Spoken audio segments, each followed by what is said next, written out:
Hello hello hello good evening everyone. नमस्कार, स्वागत, वंदन, अभिनंदन आप सभी का आज के इस सेशन में स्वागत है।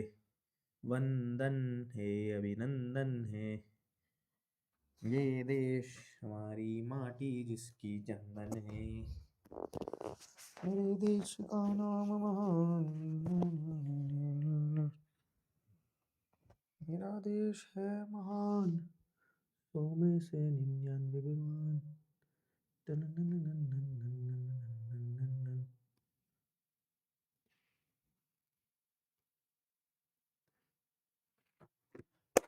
Good evening everyone, good evening, good evening, good evening, नमस्कार, स्वागत, वंदन, अभिनंदन आप सभी का आज के इस सेशन में। Welcome to the class. I hope I am audible and visible to you people. क्या मैं आपको दिखाई सुनाई दे रहा हूं दोस्तों? अरे ना जी ना, लो वॉइस नहीं है, देखो जरा एक बार चेक करो, आवाज आ रही है? Welcome welcome everyone, welcome to this session. Am I audible and visible to you guys? बताइए।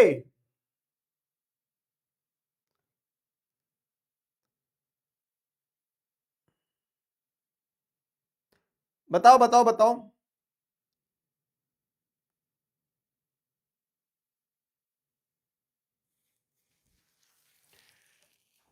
चलो भाई, क्या चल रहा है आज अपने पास में? चैप्टर है दोस्तों, इस चैप्टर का नाम क्या है पता है तुम्हें? चैप्टर का नाम है इलेक्टोरल पॉलिटिक्स। इलेक्टोरल पॉलिटिक्स मजेदार चैप्टर है। Shailesh sir, my name is Shailesh sir. एक बच्चा बोल रहा मेरा नाम शैलेश सर है। ठीक है sir, welcome to the class.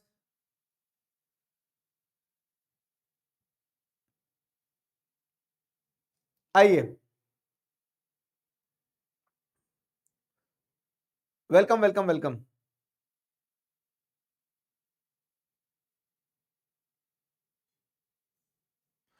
तो कहानी क्या है? देखो, कहानी ये है कि अगर आप देखोगे, समझोगे, जानोगे तो हम लोग एक एक चैप्टर करके करते चल रहे हैं। तो हमने ऑलमोस्ट 8-9 चैप्टर अपने कंप्लीट कर लिए और अब तुम्हारे और ही कुछ, जैसे इकोनॉमिक्स अपनी कंप्लीट हो गई, कल लास्ट चैप्टर था इकोनॉमिक्स का। सिविक्स में इलेक्ट्रल पॉलिटिक्स के बाद में 2 चैप्टर और है। कल ज्योग्राफी का अपन चैप्टर 3 उठाएंगे, ड्रेनेज। तो ज्योग्राफी में 4 और 5 2 चैप्टर और बचेंगे, मतलब 3 चैप्टर टोटल बच रहे हैं। हिस्ट्री में 1 चैप्टर बच रहा है आपका, जिसका नाम क्या है? Nazism and the rise of Hitler. तो ये चैप्टर जो अपन करते चल रहे हैं ना, तुम्हें अपने एंड पे एक काम करते चलना है कि ये इंश्योर क्या करो कि आप लोग जो क्वेश्चंस दिए जा रहे हैं उन क्वेश्चंस के आंसर्स लिख रहे हैं। होमवर्क क्वेश्चंस की पीडीएफ भी मिलती है, तो उनके आंसर्स अगर आपसे नहीं बने, अगर बन गए तो बहुत बढ़िया, चेक करो कि आपने उसी तरह से लिखे, वही पॉइंट्स इंक्लूड करें। और अगर नहीं बन गए, मतलब अगर नहीं बन पाए तो क्यों नहीं बन पाए उनको टैली करो और याद कर लो उन आंसर्स को। तो होले होले क्या करना, पूरा सिलेबस कंप्लीट करना मेरे दोस्त। ठीक है, होले होले पूरा सिलेबस कंप्लीट करना है। अप्पू हाथी से बिल्कुल मिलवाऊंगा मैं तुम्हें। ज्यादा ही डाउट्स आते हैं, क्या करूं बताओ?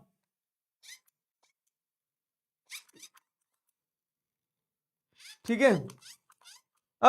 अडोल्फ हिटलर के नाम से जो बच्चा आया है और जो चैट में लिख रहा है आई लव यू शिखा, बहुत मारूंगा। फेक आईडी से प्रपोज कर देता हूँ, क्या ही पता चलेगा किसी को है। छिपकली देवी भी बैठी है। छिपकली देवी देखो, ऐसे हाथ डालूंगा मैं ये, ठीक है, और ऐसा करके लाऊंगा तो ये छिपकली देवी आ जाएगी। उसको चिपका दिया गया है। छिपकली देवी एक बार घूम के दिखाओ गोल। उसको चिपका दिया गया है दीवार पे।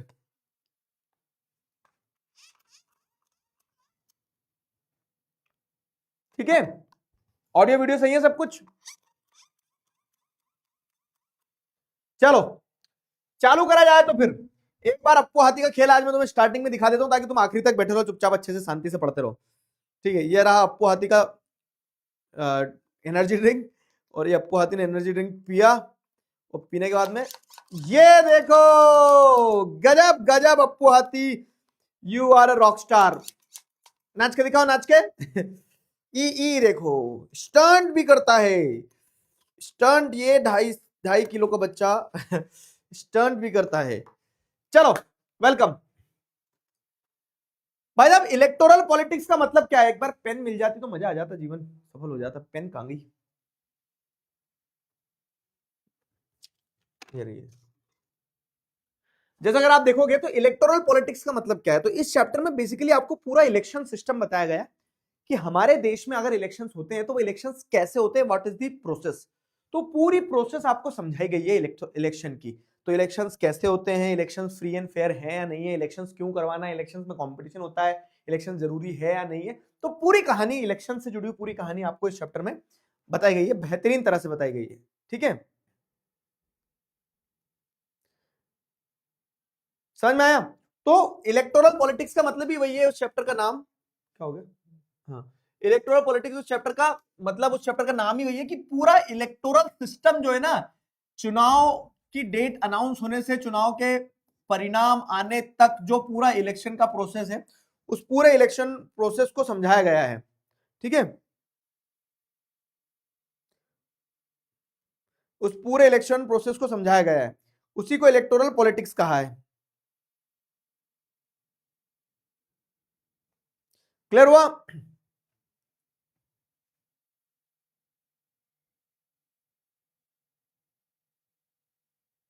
क्लियर हुआ। तो वही अपन क्या करने वाले, पूरे चैप्टर में पढ़ने वाले हैं।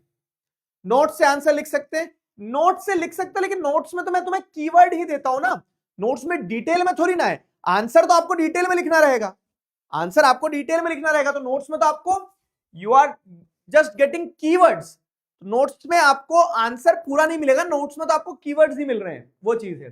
तो why elections, assembly elections in Haryana, यहां से शुरू करते हैं। देखो, तो वाई इलेक्शंस की अगर बात करें तो एक कहानी दी गई है, हरियाणा में इलेक्शन होता है। ठीक है, तो वहां पे हरियाणा में पहले कांग्रेस का रूल चल रहा था भाई साहब।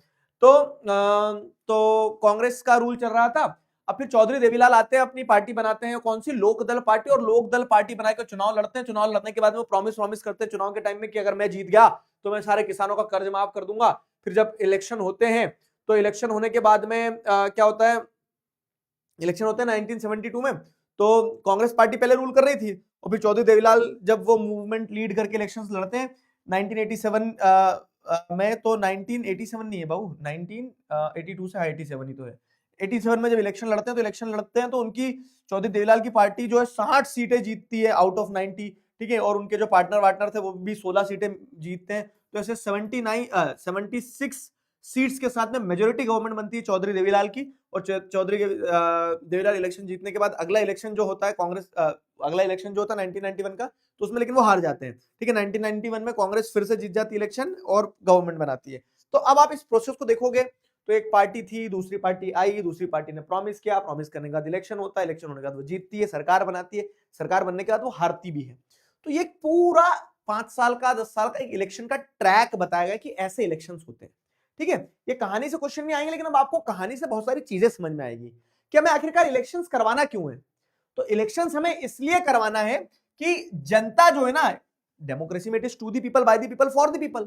तो डेमोक्रेसी में जनता जो है वो ये तय कर पाए कि उन्हें कौन रूल करेगा, वो इलेक्शन से तय होता है।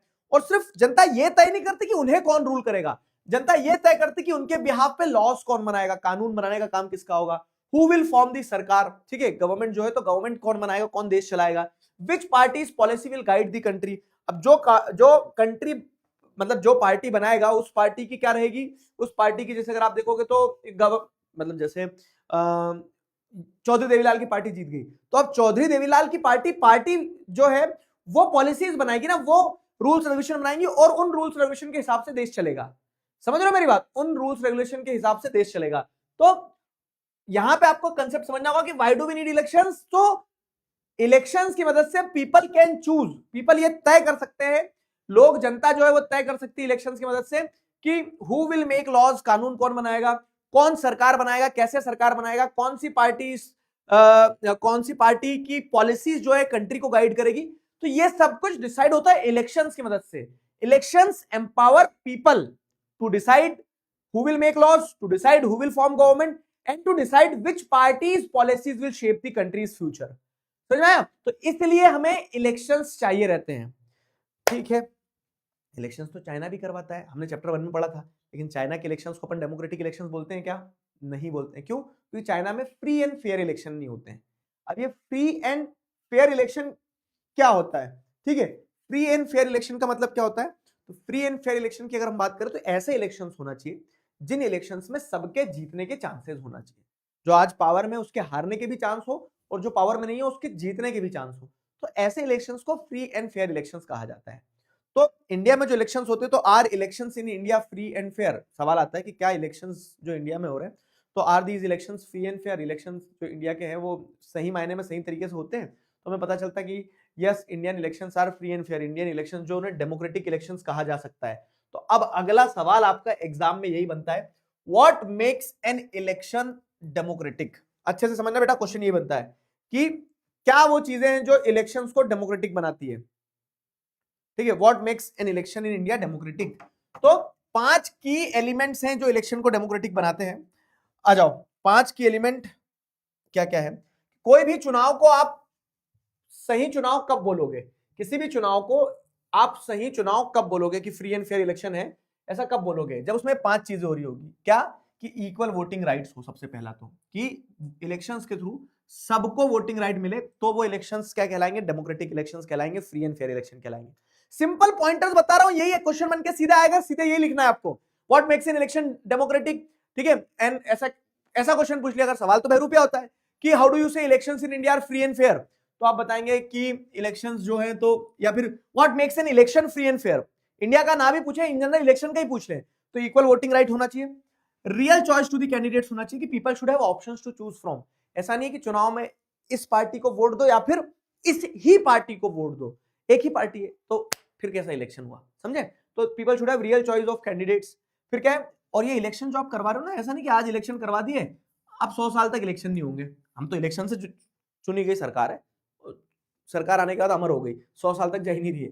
ठीक है, तो इलेक्शन जो होना चाहिए वो इक्वल वोटिंग राइट्स होना चाहिए, रियल चॉइस ऑफ कैंडिडेट्स होना चाहिए, रेगुलर इलेक्शन होना चाहिए, मतलब फ्री एंड फेयर तरीके से रेगुलर होते रहना चाहिए, कि हर 5 साल में इलेक्शन हो रहे हैं, हर 4 साल में इलेक्शन हो रहे हैं, ऐसा। ठीक है, अब उसके बाद क्या है? उसके बाद जैसे अगर आप देखोगे तो candidate preferred by people should win the election. ऐसा नहीं कि इलेक्शन में इलेक्शन भी हुए, फ्री एंड फेयर भी होते, ऑप्शन भी थे, लेकिन सबने वोट दिया एक और जिता दिया आपने बी को।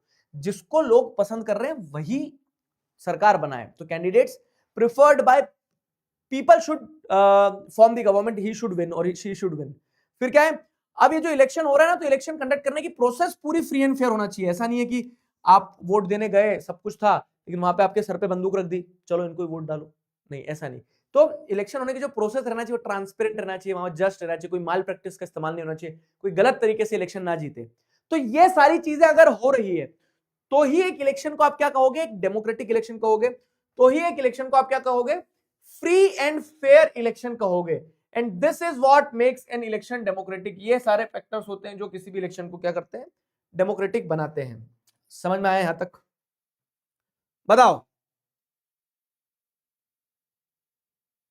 क्लियर हुआ? बताओ बताओ, आ गया समझ में? This makes an election democratic. ये चीजें होती है जो इलेक्शन को डेमोक्रेटिक बनाती है।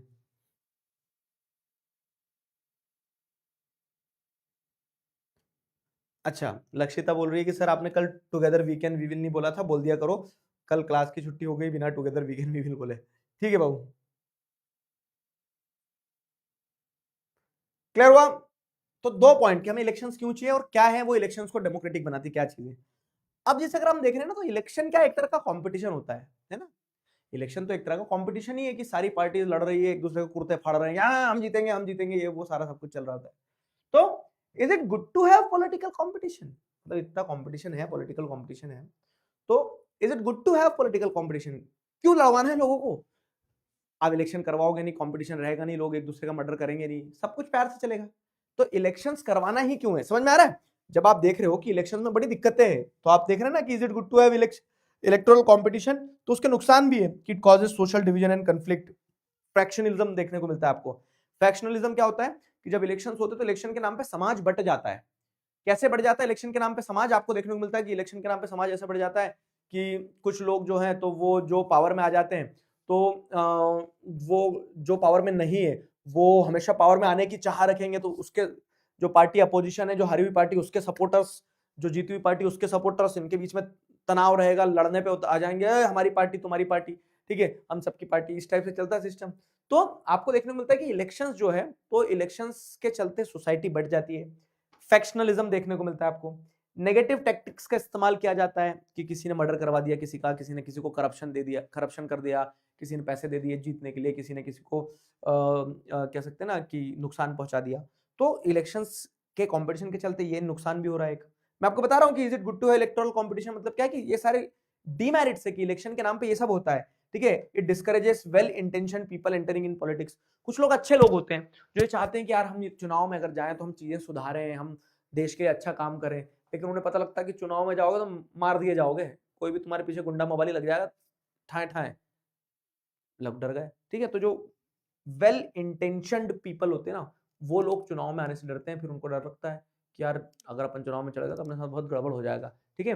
तो it discourages well intentioned people entering in politics. तो these are the disadvantages of electoral competition, ठीक है। इलेक्शन के सारे क्या है, डिसएडवांटेजेस है, ये इलेक्शन के नुकसान है, समझ में आया। These are the demerits. लेकिन उसके बावजूद भी हम इलेक्शंस करवाते हैं, क्यों करवाते हैं पता है, क्योंकि उसके कुछ बेनिफिट्स भी हैं, कुछ फायदे भी हैं, जिनसे इलेक्शन करवाने से हमें क्या मिलता है, ये सारे बेनिफिट्स मिलते हैं। और वो कुछ फायदे क्या है, समझ में आई मेरी बात, कहानी कनेक्ट कर पा रहे हो कि इलेक्शन के चैलेंजेस हैं, लेकिन उसके बावजूद भी हम इलेक्शन करवा रहे हैं। जब इतनी समस्या है तो फिर क्यों करवाते हो, क्योंकि इट मेक्स लीडर अकाउंटेबल। अगर चुनाव नहीं होंगे तो नेता लोग ये बोलेंगे ना कि हमें तो किसी को जवाब ही नहीं देना है। नेता, पहली बात तो नेता लोग आ ही नहीं पाएंगे चुनाव नहीं होगा तो। लेकिन फिर अब अगर आप चाह रहे हो कि एक ब्रिज गिरा, तो उस ब्रिज को खराब बनाया किसने था, नेता लोगों ने, तो फिर आप नेता लोगों पे सवाल उठा पाओगे, you can hold them accountable कि क्यों भाई कैसे गिर गया ब्रिज है, तो जवाब देंगे नेता, क्यों, क्योंकि आपने नेताओं को चुना है। तो elections make people accountable, specifically leaders.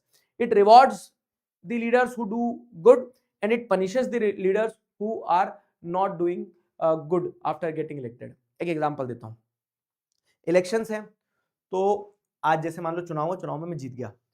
अब जीतने के बाद मैंने अगर बहुत अच्छा काम किया तो अगली बार जब चुनाव होंगे ना, तो आप क्या करोगे, मुझे फिर वोट दोगे और मुझे फिर नेता बनाओगे। तो इससे एक समझ में आ रहा है कि हाँ, election is rewarding me, election मुझे बेनिफिट दे रहे हैं, मुझे इलेक्शन से फायदा हो रहा है, इलेक्शन से मुझे रिवॉर्ड्स मिल रहे हैं। और दूसरा वहीं पे देखोगे क्या, इलेक्शन से मुझे पनिशमेंट भी मिलेगी। अगर मैं चुनाव जीत के आया और चुनाव जीतने के बाद में मैंने कुछ काम नहीं किया, तो फिर क्या होगा, अगर मैंने कुछ काम नहीं किया तो मुझे अगली बार जनता नहीं चुनेगी, और अगली बार जब जनता नहीं चुनेगी तो वो एक तरह का मेरा पनिशमेंट है कि आई लूज द ऑफिस, ठीक है, मैं अपना चुनाव हार जाऊंगा। तो ये वही है कि इलेक्शंस के ये फायदे, इसीलिए इलेक्शन करवाना है। इलेक्शन का एक मेरिट ये भी कि it incentivise the leaders to serve the people to retain power. अब देखो, कोई इंसान भले ही मन से कितना ही खराब हो, वो चाहे पैसा कमाने के लिए आया हो, लेकिन क्योंकि इलेक्शंस होते हैं तो इलेक्शंस में उसको अपने आप को अगर फिर से जीतना है, जिताना है, तो उसको काम तो करना ही पड़ेगा, ठीक है। उसको अपने मतलब अपना काम तो करना ही पड़ेगा। It incentivise leaders to serve the people to retain power, कि लोगों को अगर पावर अपने पास बनाए रखना है तो चाहे मन पे पत्थर रख के काम करो, लेकिन आपको लोगों के लिए काम करना पड़ेगा, तभी आप अगली बार जीत पाओगे। तो ये सारे मेरिट्स हैं इलेक्शन के। तो is it good to have political competition? Yes, it is good to have political competition, क्योंकि पॉलिटिकल कंपटीशन होगा तभी आप क्या कर पाओगे ना, तभी वो लीडर्स काम करेंगे। कंपटीशन नहीं होगा तो बोल देंगे अरे कोई दिक्कत ही नहीं है, इलेक्शन होना ही नहीं, अपन जीत गए बैठे रहो बस, ऐसा, समझे, क्लियर हुआ?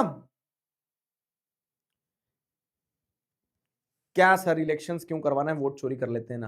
अबे बताऊं तुझे मैं इलेक्शंस क्यों करवाना है, वोट चोरी कर लेते हैं, वाह यार।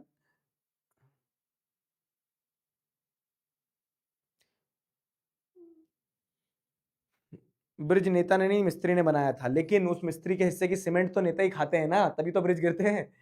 बात तो तुम्हारी सही है, क्लियर हुआ,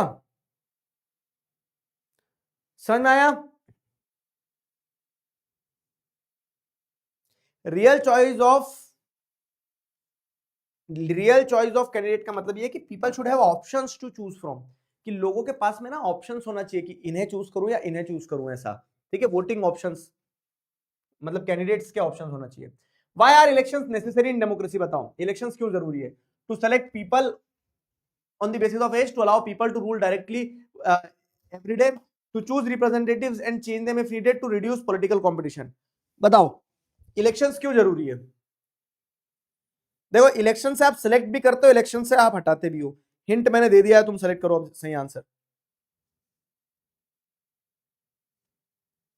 गुलू गुलू कर दो ना सर जी, ले बे ये ले गुलू गुलू कर दिया, लेकिन सही आंसर सेलेक्ट कर अभी। सही आंसर सेलेक्ट करो। कैमरा हल्का सा मुझे लग रहा है कि कंपटीशन का एन कट रहा है क्या, है ना? हाँ, ऐसा घुमा दो क्या हल्का सा, ठीक है, फ्रेम दिख गई। चलो चलो भाई, ऐसा लग रहा होगा तुम्हें मैं तुम्हारा गला पकड़ के ऐसा कर दिया है।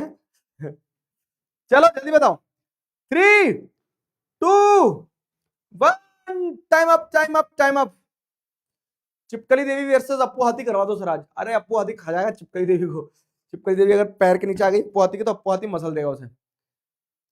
86% बच्चों ने सही आंसर दिया, वेरी गुड। क्योंकि इलेक्शंस ही है, तो इलेक्शंस होंगे तो इलेक्शंस की मदद से हम क्या करेंगे ना, अपने रिप्रेजेंटेटिव्स को चूज कर पाएंगे, और अगर वो रिप्रेजेंटेटिव सही काम नहीं कर पाएंगे तो हम उन्हें क्या कर पाएंगे, हटा पाएंगे। ठीक है, ये होता है इलेक्शन का एडवांटेज। क्लियर हुआ? क्लियर है? बैकलॉग्स बन रहे हैं तो भाई आगे के चैप्टर्स को मत पीछे जाने दो। तो हमने ये तो देख लिया इलेक्शंस क्यों होते हैं, इलेक्शंस फ्री एंड फेयर कैसे होते हैं, इलेक्शंस में कंपटीशन क्यों जरूरी है। अब बात करें what is our system of election. हमारे देश में, इंडिया में इलेक्शंस कैसे होते हैं वो हमने समझना है। ठीक है, तो इंडिया में इलेक्शन जो होते हैं ना, तो उसके अलग अलग प्रोसेसेस हैं। क्या प्रोसेस देखो, तो हम सबसे पहले इलेक्टोरल कॉन्स्टिट्यूएंसी डिसाइड करते हैं, फिर कॉन्स्टिट्यूएंसीज को रिजर्व करते हैं, वोटर लिस्ट बनाते हैं, तो ऐसे एक बहुत सारे मल्टीपल फेजेस में इलेक्शन होता है। इलेक्शन ऐसा नहीं कि एक दिन में होकर खत्म हो गया। ठीक, अगर हम देखें तो what is our system of elections, तो इलेक्शन के फेजेस हैं, अलग अलग तरह से अलग अलग टाइम पीरियड में इलेक्शन, अलग अलग पार्ट्स में इलेक्शन होता है। ठीक है, तो सबसे पहला जैसे अगर अपन देख रहे हैं तो electoral competition is one part of the election. Electoral competition का मतलब क्या होता है कि, सॉरी, इलेक्टोरल कॉन्स्टिट्यूएंसीज डिसाइड करना एक पार्ट होता है। क्या पूरा देश है, इस पूरे देश में कहां चुनाव लड़ोगे, पूरे देश में कहां चुनाव लड़ोगे, पूरे देश में लड़ेंगे सर। अरे पूरे देश में कैसे लड़ोगे, तो एक सिस्टम बनाया गया कि सबसे पहले आप इलेक्टोरल कॉन्स्टिट्यूएंसीज डिसाइड करते हो। ठीक है, फिर उसके बाद दूसरी चीज है रिजर्वेशन होता है कॉन्स्टिट्यूएंसीज का। फिर जैसे अगर आप देखोगे तो वोटर्स लिस्ट प्रिपेयर की जाती है, फिर कैंडिडेट का नॉमिनेशन होता है, फिर इलेक्शन कैंपेन होती है, फिर पोलिंग एंड काउंटिंग होती है, फिर उसके बाद में कहीं इलेक्शन कंप्लीट होता है। तो ये पूरी प्रोसेस जो है ना इलेक्शन की, इस पूरी प्रोसेस को समझा रहा हूं आपको, 6 पॉइंट ये ध्यान रखना है। तो पहला प्रोसेस क्या है इलेक्शन का, इलेक्शन का पहला प्रोसेस है इलेक्टोरल कॉन्स्टिट्यूएंसीज को डिसाइड करना। तो ये क्या है, ये एक एरिया बेस्ड सिस्टम है जहां पे one representative from per area is getting selected, ठीक है, और elected. Equal population in each constituency ensures fair representation of the each electoral constituencies. अब मैं तुम्हें एक और ये पढ़ दिया, लेकिन पढ़ने से पहले समझाता हूं। तो जैसे आप ये देख रहे हो, क्या इधर क्या जूम वाली लाइन, ठीक है, जैसे आप ये देख रहे हो, ये हमारा प्यारा देश। तो हमारे प्यारे देश में आपको देखने को मिलता है कि अलग अलग स्टेट्स हैं, अलग अलग स्टेट्स हैं, तो स्टेट के भी अपने अपने लेवल पे स्टेट के इलेक्शंस होते हैं। लेकिन अगर आप जैसे देखोगे तो इस पूरे कंट्री में अब क्या आ रहा है, पूरे कंट्री को अगर आप डिवाइड करोगे तो पूरे कंट्री को हमने क्या करा, रफली इक्वल पॉपुलेशन के हिसाब से, रफली इक्वल पॉपुलेशन के हिसाब से पूरी कंट्री को हमने क्या करा है कि मान लो कि इतने एरिया में जितनी पॉपुलेशन हो सकता है उत्तर प्रदेश में उतने ही एरिया में रहे, तो पूरी कंट्री को अपन ने क्या करा, अलग अलग कॉन्स्टिट्यूएंसीज के साइज में, ठीक है, अलग अलग एरियाज के हिसाब से हमने पूरी कंट्री को क्या कर दिया, 543 कॉन्स्टिट्यूएंसीज में बांट दिया। कॉन्स्टिट्यूएंसी क्या होता है, मतलब एक स्पेसिफिक एरिया जहां पे इक्वल नंबर ऑफ पीपल होंगे। तो कॉन्स्टिट्यूएंसी नंबर जैसे 1 हो गया, कॉन्स्टिट्यूएंसी नंबर 2 हो गया, कॉन्स्टिट्यूएंसी नंबर 3 हो गया। तो कॉन्स्टिट्यूएंसी क्या है, ज्योग्राफिकल एरिया वेयर रफली equal population lives in the country. तो पूरी कंट्री को ऐसा अपन ने 543 कॉन्स्टिट्यूएंसीज में बांट दिया। इन्हें क्या कहा जाएगा, इन 543 कॉन्स्टिट्यूएंसीज को कहा जाएगा, ये मतलब ये जो 543 कॉन्स्टिट्यूएंसीज होगी, ये अलग अलग कॉन्स्टिट्यूएंसीज है। ये नेशनल लेवल के इलेक्शन की बात कर रहा हूं, इसको लोकसभा कॉन्स्टिट्यूएंसीज कहा जाएगा। ठीक है, वैसे स्टेट में इलेक्शन होता है तो स्टेट के अंदर भी, अब जैसे हमारा स्टेट है मध्य प्रदेश, तो मध्य प्रदेश में क्या है, 230 कॉन्स्टिट्यूएंसीज बनाई गई है। ठीक है, 230 पार्ट में डिवाइड किया गया है इक्वल पॉपुलेशन के हिसाब से। तो पॉपुलेशन के हिसाब से कॉन्स्टिट्यूएंसीज बनाई जाती है। क्लियर हुआ? तो अब फिर क्या होता है, इन कॉन्स्टिट्यूएंसीज को बनाने के बाद में इन कॉन्स्टिट्यूएंसीज में क्या होगा कि एक कॉन्स्टिट्यूएंसी से एक व्यक्ति चयनित किया जाएगा, चिन्हित किया जाएगा। तो उस कॉन्स्टिट्यूंसी के सारे लोग वोट देंगे और वोट देने के बाद वो वहां से अपना एक लीडर चूज करेंगे। वो कभी बीजेपी का जीतेगा, कभी कांग्रेस का, कभी आम आदमी पार्टी का, कभी बहुजन समाज पार्टी का, कभी अलग अलग पार्टी का जीतेगा एक व्यक्ति। ठीक है, समझ में आ रहा है? तो पूरी कंट्री को सबसे पहले तो आप क्या करते हो, पूरी कंट्री को सबसे पहले आप कॉन्स्टिट्यूएंसीज में डिवाइड करते हो। कॉन्स्टिट्यूएंसीज क्या होती है? तो इलेक्टोरल कॉन्स्टिट्यूएंसीज का मतलब ये कि एरिया बेस्ड सिस्टम बनाते हो आप, जहां पे हर एक स्पेसिफिक एरिया से एक व्यक्ति जीत के आएगा और equal population in each constituency, in short fair representation. तो इससे ये इंश्योर होता है कि हाँ इतने लोगों में से ये नेता बन के आए, इतने लोगों में से ये नेता बन के आए। अब ऐसे 543 कॉन्स्टिट्यूएंसीज पे चुनाव होगा और जिन चुनाव मतलब जैसे 543 में से अगर किसी एक पार्टी को 300 सीट मिल गई तो ऑब्वियस है कि उनकी पार्टी जीत गई और उनकी पार्टी फिर सरकार बनाएगी, प्राइम मिनिस्टर बनाएगी। फाइन, जो कि अपन कहां देखेंगे, अगले चैप्टर में देखेंगे और अपन वर्किंग ऑफ इंस्टीट्यूशन में देखेंगे उस चीज को। ठीक, तो ऐसे क्या होता है, ऐसे आप कॉन्स्टिट्यूएंसीज डिसाइड करते हो। सबसे पहला काम होता है कॉन्स्टिट्यूएंसीज डिसाइड करना। The first and the foremost thing जो है, तो first and the foremost thing जो है तो वो यही है कि आप क्या करते हो, कॉन्स्टिट्यूएंसीज डिसाइड करते हो। First and the foremost thing जो है वो ये है कि you decide constituencies. Constituencies decide हो गई, इलेक्टोरल कॉन्स्टिट्यूएंसीज बना ली। अब इलेक्टोरल कॉन्स्टिट्यूएंसीज बनाने के बाद में आप क्या करते हो, इलेक्टोरल कॉन्स्टिट्यूएंसीज बनाने के बाद में आप हर एक कॉन्स्टिट्यूएंसी में इलेक्शन करवाओगे। अब इलेक्शन भी दो तरह के होते हैं, देखो हमारी कंट्री में हर 5 साल में इलेक्शन होते हैं। फाइन, एक नेशनल लेवल के लिए होते हैं कि पूरी कंट्री में एक साथ सरकार बनेगी, प्राइम मिनिस्टर की जो सरकार बनती है वो वाली। ठीक है, तो उस इलेक्शन को क्या कहा जाता है, जनरल इलेक्शन कहा जाता है। लेकिन फिर क्या हो रहा है, जनरल इलेक्शन हुआ तो जैसे अभी इलेक्शन हुआ जनरल इलेक्शन, अब कब हुआ था, 2024 में हुआ था। अब 2029 में चुनाव होंगे। ठीक है, 2029 में अब चुनाव होंगे। अब 2029 में चुनाव होंगे, 2029 के बाद में फिर कब होंगे, फिर 5 साल बाद होंगे। और 5 साल के 5 साल पूरी की पूरी सरकार बदलती है। लेकिन मान लो ये तो पूरी कंट्री में एक साथ सरकार बनी, लेकिन पूरी कंट्री में से एक कॉन्स्टिट्यूएंसी में जो लीडर थे वो एक कॉन्स्टिट्यूएंसी के लीडर की डेथ हो गई, तो अब वहां कौन चुनाव लड़ेगा, उस कॉन्स्टिट्यूएंसी के लीडर की अगर डेथ होगी तो वहां कौन चुनाव लड़ेगा। तो अगर उस कॉन्स्टिट्यूएंसी की स्पेसिफिकली क्या होती है, लीडर की डेथ होती है, तो वो लीडर वहां से चले गए वो तो अब क्या होगा कि सिर्फ उसी ही जगह पे चुनाव होगा, और उस ही जगह पे जब चुनाव होगा तो उसे क्या कहा जाएगा, बाय इलेक्शन। तो जैसे मान लो कि एक सरकार बनी थी, एक सरकार बनने के बाद में चुनाव होने के बाद में ये आदमी यहां से जीत गया था, ये आदमी क्या होता है, इस आदमी की डेथ हो जाती है 2 साल बाद, लेकिन सरकार के तो अभी 3 साल और बचे हैं पूरी सरकार के, तो उस आदमी की डेथ के कारण पूरी सरकार थोड़ी ना बदलोगे, वो तो एक इलेक्टेड लीडर था out of the total government. ठीक है, तो उस जगह पे ही इलेक्शन होगा 3 साल के लिए, जिसे कहा जाएगा बाय इलेक्शन। ठीक है, तो जनरल इलेक्शन होता है पूरे देश में एक साथ, जिससे नेशनल लेवल की गवर्नमेंट बनती है, और बाय इलेक्शन स्पेसिफिक कॉन्स्टिट्यूएंसी में होता है अगर कहीं पे किसी कॉन्स्टिट्यूएंसी में वैकेंसी आती है ड्यू टू डेथ और रेजिग्नेशन। डेथ और रेजिग्नेशन के कारण अगर वैकेंसी आती है तो फिर वहां पे क्या होता है, फिर वहां पे बाय इलेक्शंस होते हैं। Got my point? बताइए, समझ में आ गया? एक बार पटाखे फोड़ दो सर आरंभ की तरह। गन वाली कहां गई यार, लो आज तुम्हारी मनोकामना पूरी कर देता हूं, पटाखे फोड़ दूं। रुक जाओ, मेरी गन नहीं दिख रही ना, लेकिन मुझे गन घूम, अरे ये यहां तक समझ में आया कि नहीं, जल्दी बताओ। इलेक्टोरल कॉन्स्टिट्यूएंसीज तय करना इज द फर्स्ट स्टेप। सबसे पहला अगर जैसे देखें तो चुनावी प्रक्रियाओं में पहली प्रक्रिया क्या है कि you decide electoral constituencies. Clear है? बाय इलेक्शन क्या होता है बाबू, मिड टर्म इलेक्शन मतलब क्या होता है कि मिड टर्म इलेक्शन जब क्या होता है कि बीच में इलेक्शंस हो रहे हैं तो उसको मिड टर्म इलेक्शंस कहते हैं, कि पूरे 5 साल कंप्लीट होने से पहले अगर चुनाव हो रहे हैं तो वो मिड टर्म इलेक्शंस कहलाते हैं। और बाय इलेक्शंस अगर डेथ और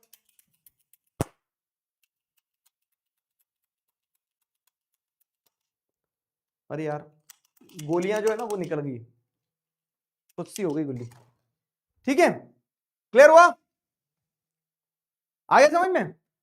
अब जैसे आप देखोगे तो हमारी कंट्री में हमने क्या करके रखा है, लोकसभा में 543 कॉन्स्टिट्यूएंसीज और हर कॉन्स्टिट्यूएंसी से एक एमपी इलेक्ट होता है, मेंबर ऑफ पार्लियामेंट, क्योंकि ये पूरे के पूरे 543 लोग क्या कहलाते हैं, मेंबर ऑफ पार्लियामेंट कहलाते हैं। ठीक है, मेंबर ऑफ पार्लियामेंट कहलाते हैं क्योंकि नेशनल लेवल पे पार्लियामेंट में जाके बैठेंगे। स्टेट असेंबली से जो इलेक्ट होते हैं उनको एमएलए कहा जाता है। MLAs are elected through state assemblies, और लोकल बॉडीज में जैसे जो इलेक्ट होते हैं उनको क्या कहा जाता है, वार्ड्स के और जो वार्ड मेंबर्स वगैरह होते हैं। तो जैसे अब कंट्री में क्योंकि अलग अलग लोकल लेवल पे अलग अलग कहा जाता है, तो जो कई पार्षद होते हैं, ठीक है, तो लोकल बॉडीज में एमएलए वगैरह ये इलेक्ट होते हैं। क्लियर हुआ? ये होगा इलेक्शन। अब इलेक्शन होने के बाद आप देखोगे कि हमारी कंट्री में क्या हुआ है ना, लंबे समय तक कास्ट सिस्टम रहा है, आज भी है कास्ट सिस्टम, और इस कारण से क्या होता है कि कुछ ग्रुप्स जो हैं तो जब इलेक्शन होगा तो इलेक्शन में दिखती बात है कौन आएगा पावर में, वही लोग पावर में आएंगे जो अमीर हैं, जो अपर कास्ट के हैं, जिनके पास में पावर रही है एक समय पे, तो वही वापस से चुनाव में भी आ जाएंगे और वही सिस्टम चलता रहेगा। तब हमें समझ में आया नहीं यार, इलेक्शन अगर आप करवा रहे हो तो आपको वो लोगों को मौका देना होगा, किन लोगों को, जो लोग इक्वली आगे नहीं आ सकते थे। अच्छे से समझा रहा हूं फिर से एक बार और, कि जब इलेक्शंस हुए तो इलेक्शंस होने के लिए हमने पहले इलेक्टोरल कॉन्स्टिट्यूएंसी डिसाइड कर ली। अब इन कॉन्स्टिट्यूएंसीज में अपन क्या करेंगे, चुनाव करवाएंगे, हर एक कॉन्स्टिट्यूएंसी से एक लीडर जो है इलेक्ट होकर आएगा। लेकिन हमें यह समझ में आया, क्या समझ में आया, कि अगर आप ओपन इलेक्टोरल कॉम्पिटिशन रख दोगे तो जो रिच हैं, जो पावरफुल हैं, जो अपर कास्ट के लोग हैं, जो हमेशा से पावर में रहे, वही चुनाव जीतेंगे भी, ऑब्वियस है। अगर उनके साथ में अगर कोई खड़ा भी हो रहा है, गरीब व्यक्ति या लोअर कास्ट का व्यक्ति, तो वो तो चुनाव कभी जीत ही नहीं पाएगा। तो हमारे कॉन्स्टिट्यूशन मेकर्स ने फिर इलेक्शन की प्रोसेस में कुछ कॉन्स्टिट्यूएंसीज को रिजर्व किया, मतलब जो 543 कॉन्स्टिट्यूएंसीज बनाई ना, तो उन्होंने बोल दिया कि यार ये वाली जो कॉन्स्टिट्यूएंसी ना, इस वाली कॉन्स्टिट्यूएंसी को हम क्या कर दे रहे हैं, रिजर्व कर दे रहे हैं, कि यहां से चुनाव सिर्फ एक शेड्यूल कास्ट का व्यक्ति ही लड़ सकता है, या फिर यहां से चुनाव सिर्फ एक शेड्यूल ट्राइब का व्यक्ति ही लड़ सकता है। जैसे आपको मैं अगर बताऊं तो लोकल लेवल पे जो इलेक्शन होते हैं ना, उनके वहां पे 1/3 सीट्स विमेन के लिए रिजर्व की जाती है, कि यहां से चुनाव सिर्फ विमेन ही लड़ सकती है। तो ऐसे ही क्या है ना, कॉन्स्टिट्यूएंसीज को रिजर्व किया गया, ताकि क्या हो, ताकि जो अंडर प्रिविलेज सेक्शन है, जो डिप्राइव्ड या कह सकते हैं ना वंचित वर्ग रहा है समाज का, उसको भी आगे आने का मौका मिले, ठीक है, उसको भी इलेक्शंस में आगे आने का मौका मिले।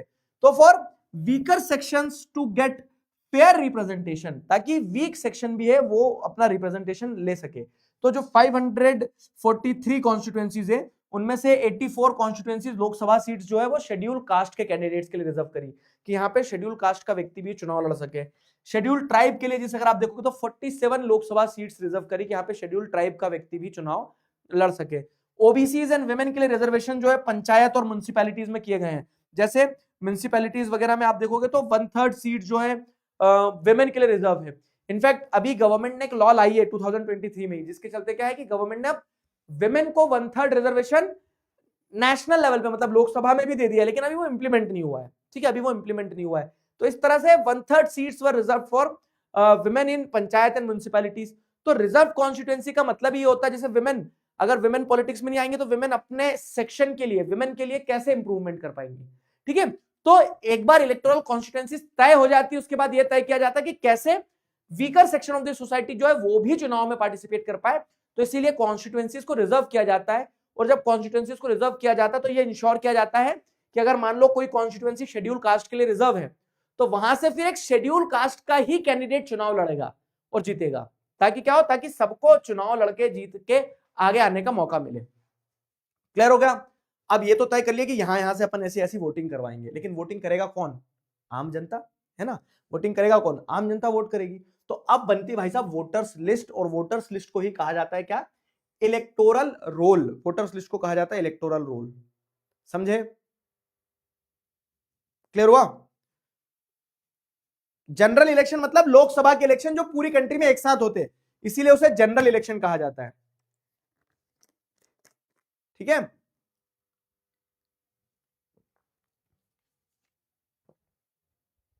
क्लियर हुआ।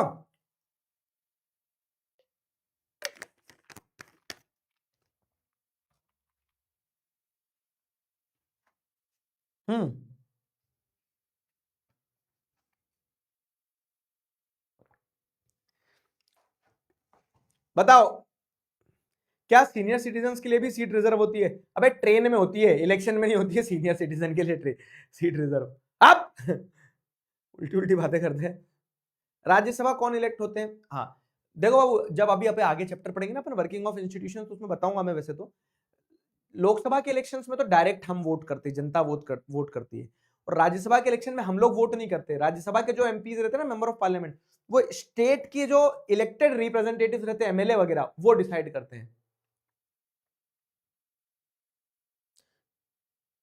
थैनोस क्यों आया सर? अभी बता रहा हूं थैनोस क्यों आया। अगर प्राइम मिनिस्टर की डेथ हो गई तो, अब शुभ शुभ बोला करो। मान लो जैसे अगर मान लो किसी गवर्नमेंट में क्या होता है ना, प्राइम मिनिस्टर की डेथ हो गई है, तो सरकार नहीं गिरती बाबू, फिर पार्टी तय करती है कि जो उनके पार्टी के बचे हुए एमपीज हैं उनमें से अब कौन प्राइम मिनिस्टर बनेगा। आया समझ में? प्राइम मिनिस्टर सरकार नहीं है, प्राइम मिनिस्टर सरकार का एक हिस्सा होते हैं। तो प्राइम मिनिस्टर अगर वो व्यक्ति चला गया तो कोई और व्यक्ति आएगा जो प्राइम मिनिस्टर बनेगा, समझ रहे हो? अगर वो व्यक्ति चले गया तो कोई और व्यक्ति आएगा जो प्राइम मिनिस्टर बनेगा, ऐसा सिस्टम रहता है। अब जो मैं तुम्हें एक और चीज बताने वाला था, वो क्या बताना था? हाँ, अगर प्राइम मिनिस्टर मान लो कि कुछ डेथ रेजिग्नेशन के कारण अगर प्राइम मिनिस्टर की पोजीशन पे वैकेंसी आती है तो पार्टी तय करके किसी और को प्राइम मिनिस्टर बनाएगी। लेकिन प्राइम मिनिस्टर किसी एक कॉन्स्टिट्यूएंसीज के एमएलए एमपी भी तो होंगे ना, प्राइम मिनिस्टर भी तो किसी एक 543 कॉन्स्टिट्यूएंसीज में से किसी एक कॉन्स्टिट्यूएंसी से जीत के आए हुए होंगे। तो प्राइम मिनिस्टर जहां से जीत के आए हुए रहते हैं वहां पे जरूर फिर से री इलेक्शन होगा, ठीक है, जिसे बाई इलेक्शन कहते हैं अपन, ठीक।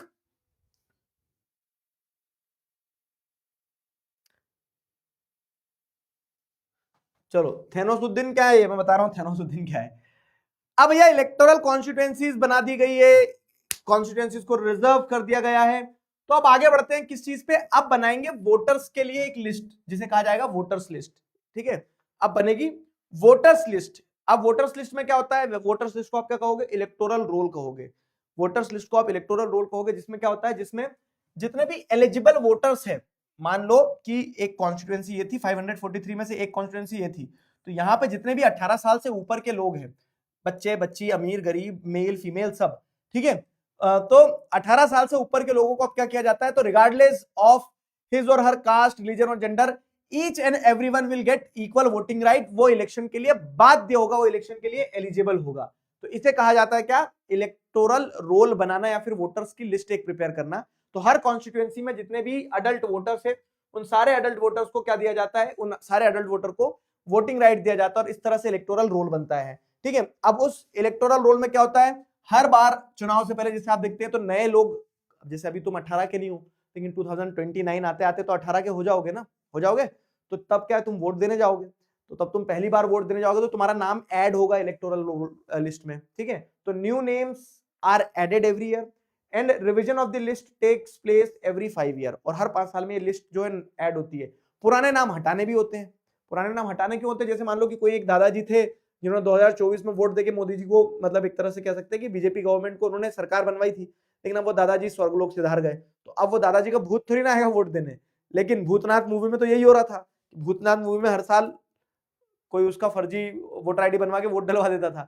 खैर, तो आपको ध्यान होगा ना अभी जब ये केस चल रहा था देश में पूरा वोट चोरी और ये वो सारा सब कुछ, तब इलेक्टोरल रोल दिखा रहे थे, वो बता रहे थे कि इलेक्टोरल रोल में एक नाम ऐसा भी है, क्या नाम था, कि Thanos appeared on the voter ID card in Malegaon India, ठीक है। राहुल गांधी ने जब वो लिस्ट निकाली थी तो उस लिस्ट में एक वोटर का नाम था थेनोस और फोटो भी लगी थी थेनोस की थेनोस की फोटो भी लगी थी। तो इलेक्टोरल रोल में थेनोस क्या कर रहा था, तो ये क्वेश्चन था। अब जैसे मैं तुम्हें बता रहा हूं यहाँ पे कि जब इलेक्टोरल रोल बनाया जाता है इलेक्शन प्रोसेस में, तो इसमें यह तय किया जाता है कि कॉन्स्टिट्यूएंसी तो बना ली, अब इस कॉन्स्टिट्यूएंसी में वोटर कौन होगा, ठीक है। तो ऐसे वोटर्स के वोटर आईडी कार्ड बनते हैं जो कि कंटिन्यूअसली अपडेट होते रहते हैं। The voters are required to carry this card when they go out to vote, but not yet compulsory for voting. तो वोटर्स से ले जा सकते हैं लेकिन कंपलसरी नहीं है, क्योंकि आपको आपका नाम रहता है ना वोटर्स लिस्ट में, तो मैच कर लेता है इलेक्शन कमीशन के जो लोग बैठे रहते हैं वहां पे, ठीक है। तो फिर उसके बाद में ये जरूर प्रूफ करना था कि अगर रोल में नाम लिखा है दिगराज सिंह राजपूत, तुम दिगराज सिंह राजपूत हो, इसका क्या प्रूफ है, तो आप अपना आधार कार्ड वगैरह कुछ भी दिखाओ। तो voter show many other proofs, voters में show any other proof of identity like ration card और ड्राइविंग लाइसेंस और आधार कार्ड वगैरह, ये सारी चीजें। अब ये जो इलेक्शन के समय पे जो कार्ड बनते हैं वोटर आईडी में, क्या कहा जाता है, एपिक कहा जाता है, इलेक्शन फोटो आइडेंटिटी कार्ड कहा जाता है। फाइन, हर एक व्यक्ति को वोटिंग राइट होता है, जो वोटर्स लिस्ट बनती है उसमें इक्वालिटी इंश्योर की जाती है। सम एक्सेप्शंस आर देयर, जैसे some person with criminal background, कुछ अनसाउंड माइंड के लोग जो हैं, जो मानसिक रूप से ठीक नहीं है, या फिर ऐसा अगर कोई व्यक्ति है तो उनको they are being denied from right to vote, उनको वोटिंग राइट नहीं दिया जाता है, नहीं तो बाकी सबको वोटिंग राइट मिलता है। अब सबको वोटिंग राइट मिला। वोटिंग राइट मिलने के बाद में क्या होता है कि वोटर्स लिस्ट तैयार हो गई है। अब ये वोटर वोट देने के लिए तैयार है कि मौका दो बस वोट देंगे, जाके बटन दबाएंगे। लेकिन किसको वोट देंगे, पॉइंट तो ये ना कि वोट किसको दोगे तुम, तो वोट किसको दोगे इससे पहले आपको क्या करना होगा ना, इलेक्शन से पहले आपको तय करना होगा कि कौन कौन कैंडिडेट्स हैं जो चुनाव लड़ेंगे। तो अगला पॉइंट आता है नॉमिनेशन ऑफ कैंडिडेट्स का। ठीक है, अगला पॉइंट आता है आपका नॉमिनेशन ऑफ कैंडिडेट्स का, कि आप क्या करोगे, अब ये तय करोगे कि कौन इलेक्शन जीते, मतलब लड़ेगा, कौन इलेक्शन जीतेगा, वोट किसको देना है, ऐसा करके। तो अगला पॉइंट आता है नॉमिनेशन ऑफ कैंडिडेट्स का। नॉमिनेशन ऑफ कैंडिडेट्स में क्या है ना, कि सारे कैंडिडेट्स को मतलब सारे वोटर्स जो, अब जब वोट देने में आप सबको वोटिंग राइट दे रहे हो, तो आपको सबको इलेक्शन लड़ने का भी अधिकार देना चाहिए। प्रोसेस समझ में आ रही है, कि जब आप equality of voting right they रहे हो, तो इक्वालिटी टू कंटेस्ट इलेक्शन भी देना चाहिए। और इसीलिए कल कल परसों ही पूछा था ना किसी बच्चे ने, कि सर हम इलेक्शन लड़ने के लिए कोई एजुकेशनल क्वालिफिकेशन क्यों नहीं रखते हैं, जबकि आपको एक अगर छोटे से क्लर्क को भी हायर करना है गवर्नमेंट जॉब में, तो उसके लिए आप एजुकेशन क्वालिफिकेशन रखते हो कि 12th पास होना चाहिए, लेकिन इलेक्शन लड़ने के लिए आपने कोई एजुकेशन क्वालिफिकेशन नहीं रखी है, ऐसा क्यों? इलेक्शन लड़ने के लिए कोई एजुकेशन क्वालिफिकेशन नहीं है, ऐसा क्यों होता है? तो ऐसा इसलिए होता है बेटा, कि अगर मान लो इलेक्शन लड़ने के लिए अगर आप क्वालिफिकेशन रखना चालू कर दोगे ना, तो आप आधे लोगों को तो इलेक्शन लड़ने से रोक दोगे, जबकि जब हम वोटिंग राइट सबको इक्वली दे रहे हैं, तो सबको चुनाव लड़ने का मौका भी बराबर देना चाहिए। समझ गए मेरी बात? तो इसीलिए बस एक डिफरेंस है कि चुनाव लड़ने के लिए a person must be at least 25 years of age. ठीक है, एक व्यक्ति को कम से कम 25 साल का होना होगा। आप आप कब ज्वाइन करोगे सर इलेक्शन? करेंगे बेटा बहुत जल्दी। आपने किसको वोट दी थी, ये बातें बताई नहीं जाती बेटा। मैंने कितने इलेक्शन में वोट दे दिया? हाँ, एक बार इलेक्शन में दिया 2024 के। आ जाओ। Why is it necessary for candidate to declare their list of assets and liabilities? Candidates के लिए क्यों इंपॉर्टेंट है कि वो अपनी लिस्ट ऑफ एसेट और लाइबिलिटी डिक्लेयर करे? ताकि अभी आगे बताऊंगा, ताकि आम जनता ये जान पाए कि उस व्यक्ति के पास में क्या पैसा है, क्या नहीं है, वो पढ़ा लिखा है नहीं, कोई क्रिमिनल केसेस है कि नहीं है। वोटर्स लिस्ट तक क्लियर हुआ, तो आ जाओ बेटा अब नॉमिनेशन ऑफ कैंडिडेट पे चलते हैं। नॉमिनेशन ऑफ कैंडिडेट क्या है, कि वोटर तैयार है उंगली लेके अपनी कि चलो वोट देंगे, बटन बटन दबाएंगे, लेकिन किसको वोट दोगे? तो इसके लिए क्या है ना, कि जो चुनाव लड़ना चाहता है, उस व्यक्ति, हर व्यक्ति जो चुनाव लड़ना चाहता है वो लड़ सकता है, बस उसको 25 साल की उम्र चाहिए रहेगी। ठीक है, नाउ कैंडिडेट्स जो है, तो वो कैंडिडेट जो इलेक्शन लड़ने के लिए बढ़िया नहा धो के चले जाए और वोटर मतलब इलेक्शन कमीशन के पास अपने आप को रजिस्टर करवा ले। ठीक है, इलेक्शन कमीशन के पास जाके वो खुद भी लड़ सकते हैं इंडिपेंडेंटली, कि मैं इंडिपेंडेंटली इलेक्शन लड़ना चाहता हूं, मेरी अपनी खुद की पार्टी है, पार्टी का नाम नेक्स्ट टॉपर्स पार्टी, मैं चुनाव लड़ना चाहता हूं। ठीक है, या फिर पार्टी नहीं बनाई, मैं तो निर्दलीय लड़ना चाहता हूं, कि मेरे नाम पे लड़ूंगा मैं, दिगराज सिंह राजपूत। ठीक है, तो वोटर्स अपना इंडिपेंडेंटली भी लड़ सकते हैं, इंडिपेंडेंट इलेक्शन भी लड़ सकते हैं। ठीक है, साथ ही साथ वोटर्स जो है, तो वो किसी पार्टी के टिकट लेके पार्टी का कैंडिडेट बन के भी लड़ सकते हैं, कि वो वोटर्स बोल सकते हैं कि मुझे भारतीय जनता पार्टी ने यहां से मौका दिया चुनाव लड़ने का, तो मैं बीजेपी से लड़ रहा हूं, या फिर मुझे कांग्रेस ने मौका दिया तो मैं कांग्रेस से लड़ रहा हूं, मुझे जन स्वराज पार्टी ने मौका दिया तो मैं उससे लड़ रहा हूं, ऐसा। ठीक है, तो candidates can fight election independently. ठीक है, और कैंडिडेट्स जो है, तो वो किसी पार्टी से भी इलेक्शन लड़ सकते हैं। Political parties give ticket and symbol to the candidates. तो इस तरह से आपने अपना नॉमिनेशन फाइल कर दिया कि मैं चुनाव लड़ना चाहता हूं, आपने इलेक्शन कमीशन को जाके अपनी डिटेल दी, खुद अकेले भी लड़ सकते हो, या फिर किसी पार्टी के सपोर्ट से भी लड़ सकते हो, किसी पार्टी के नाम पे भी लड़ सकते हो। अब जब आप पार्टी मतलब जब आप इलेक्शन लड़ने जाते हो ना, तो इलेक्शन का नॉमिनेशन फाइल करते समय मतलब ये लिखवाते समय कि मैं चुनाव लड़ूंगा, आपको क्या करना होता है ना, you must declare few details, जैसे कि आपके अगेंस्ट में कोई क्रिमिनल केसेस पेंडिंग तो नहीं है। ठीक है, आपके पास कितने एसेट है, आपके पास कितनी लाइबिलिटी, आपके पास कितना कर्जा है, कितनी आपके पास प्रॉपर्टी है, ये सारा सब कुछ, एंड आपकी एजुकेशनल क्वालिफिकेशन क्या है। अच्छा, ये क्यों पूछते हैं? देखो, इससे फायदे हैं कि जनता को भी तो पता होना कि जिसको वो वोट देना, मतलब जो उनसे वोट मांगने आया है, वो आदमी पढ़ा लिखा है नहीं है। ठीक है, वो कोई क्रिमिनल केस तो नहीं उसके अगेंस्ट में, उसके पास कितनी प्रॉपर्टी है, उसके पास उसकी क्या लाइबिलिटीज हैं, क्या एसेट्स हैं। तो ये सारी चीजें जो है, ये सारी चीजें आपको डिक्लेयर करना होती है। ठीक है, person is required to declare all these details, ये आपको सारी चीजें डिक्लेयर करना होगी। क्लियर हुआ? तो ये इलेक्शन के नॉमिनेशन का प्रोसेस है। अब भैया दूल्हा भी तैयार है, बाराती भी तैयार है, अब क्या बस बारात लगाना है। ठीक है, अब बारात लगाना है, तो बारात लगाने का काम होता है इलेक्शन कैंपेन। जैसे बारात शोशा में होती है ना एकदम, कि शो पीस है बारात, तो वो इलेक्शन कैंपेन वाली चीज आ गई यहाँ पे। ठीक है, अबे नीचे हो जाओ, पिट जाएगा। हाँ, अब आ जाओ किस चीज पे, इलेक्शन कैंपेन वाली चीज पे। इलेक्शन कैंपेन क्या है? तो अब जब बारात लगाना है, ठीक है, तो जो कैंडिडेट्स ने अपना नॉमिनेशन फाइल किया ना, यहां तक समझ में आया नॉमिनेशन ऑफ कैंडिडेट तक? बताओ।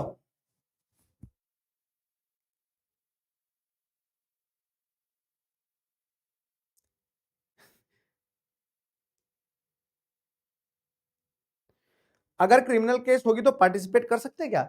देखो दो चीजें हैं, क्रिमिनल केस होना एक मतलब आपके ऊपर क्रिमिनल केस पेंडिंग है। पेंडिंग मतलब क्या है कि आप क्रिमिनल नहीं हो, मैंने आरोप लगा दिया आपके ऊपर कि आप जो ना आपने एक मर्डर किया है, मैंने देखा मेरी आंखों से, लेकिन आपने किया नहीं है, तो आपके ऊपर केस तो रजिस्टर हो गया, but you are not guilty ना, you are innocent until proven guilty. जब तक आप सिद्ध नहीं हो जाते कि आप ही खूनी हो, आप खूनी नहीं हो, आपके ऊपर आरोप है खून का, ठीक है।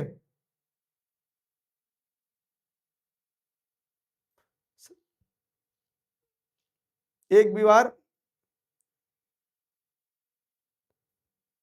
बार भी वोट दिया है? हाँ दिया है, क्यों नहीं दिया वोट, 2-3 बार दिया, मतलब मैंने लोकसभा के इलेक्शन में दिया है, राज्य इसके विधानसभा के चुनाव में दिया है, स्टेट के जो इलेक्शन होते हैं।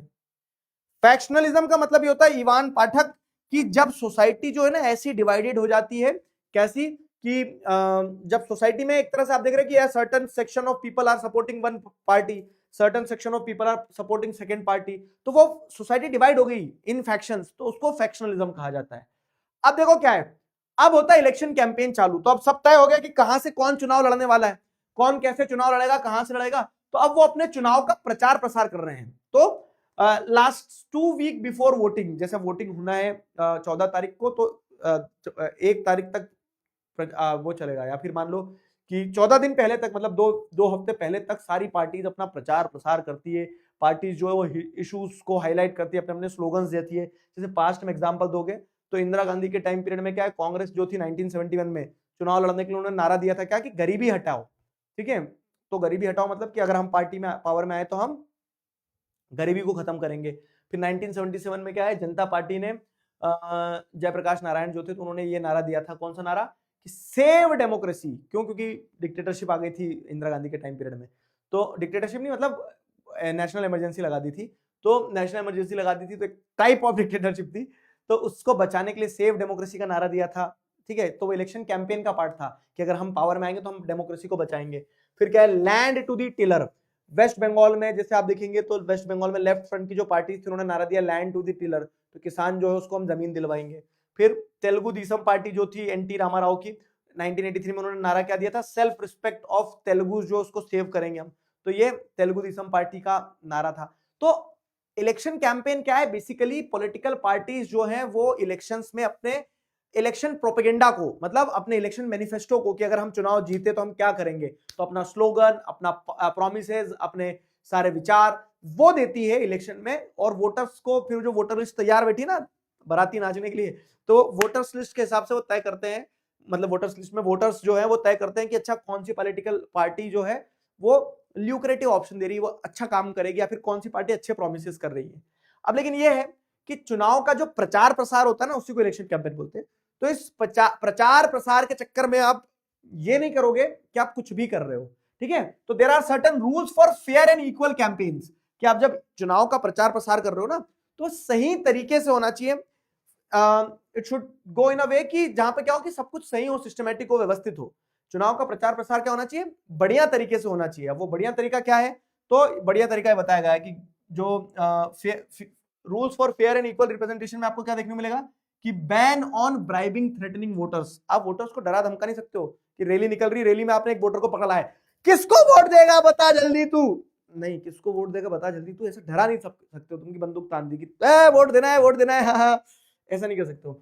अपीलिंग टू द कास्ट और रिलीजन और यूजिंग गवर्नमेंट रिसोर्सेस, ठीक है, कि चुनाव का जब प्रचार चल रहा है तो आप कास्ट और रिलीजियस सेंटिमेंट्स को अपील नहीं कर सकते हो कि आप धर्म के नाम पे वोट मांग रहे हो, आप जाति के नाम पे वोट मांग रहे हो, या फिर आप गवर्नमेंट के रिसोर्सेज इस्तेमाल नहीं करोगे। जैसे आप मान लो क्या है कि एक नेता जो है, तो एक नेता क्या है, मेंबर ऑफ पार्लियामेंट है, ठीक है, लेकिन वो मेंबर ऑफ पार्लियामेंट है और मेंबर ऑफ पार्लियामेंट के बिहाफ पे जाके नहीं बोलेंगे कि मैं सरकार का आदमी हूं तो मुझे वोट दो। आप सरकार के रिसोर्सेज का इस्तेमाल नहीं कर सकते। वो पॉलिटिकल पार्टी में जब आप प्रचार कर रहे हो ना, तो प्रचार आप आपके बेनिफिट के लिए कर रहे हो, तो आपको आपके रिसोर्सेज पे करना होगा, ठीक है। फिर पैसों पे लिमिट लगाई गई है कि एक 25 लाख से ज्यादा खर्च नहीं करोगे लोकसभा में, 10 लाख से ज्यादा खर्च नहीं करोगे असेंबली इलेक्शंस में, ठीक है। तो ये लिमिट लगाई जाती है, ये कुछ रूल्स रेगुलेशंस होते हैं जो कैंपेन के टाइम फॉलो करना होगा। और इसीलिए क्या होता है ना, मॉडल कोड ऑफ कंडक्ट भी इशू किया जाता है। सवाल बनता है कि मॉडल कोड ऑफ कंडक्ट क्या है, तो मॉडल कोड ऑफ कंडक्ट मतलब क्या है कि certain set of rules and regulations which candidates are required to follow during the election campaign. I am repeating, model code of conduct क्या है कि certain set of rules and regulation which candidates are required to follow during election campaign. तो जब चुनाव का प्रचार प्रसार हो रहा है तो उस चुनावी प्रचार प्रसार में कैंडिडेट्स को कुछ रूल्स एंड रेगुलेशन फॉलो करना होंगे, उन रूल्स एंड रेगुलेशन को मॉडल कोड ऑफ कंडक्ट कहा जाता है। समझ गए? उन रूल्स एंड रेगुलेशन को मॉडल कोड ऑफ कंडक्ट कहा जाता है।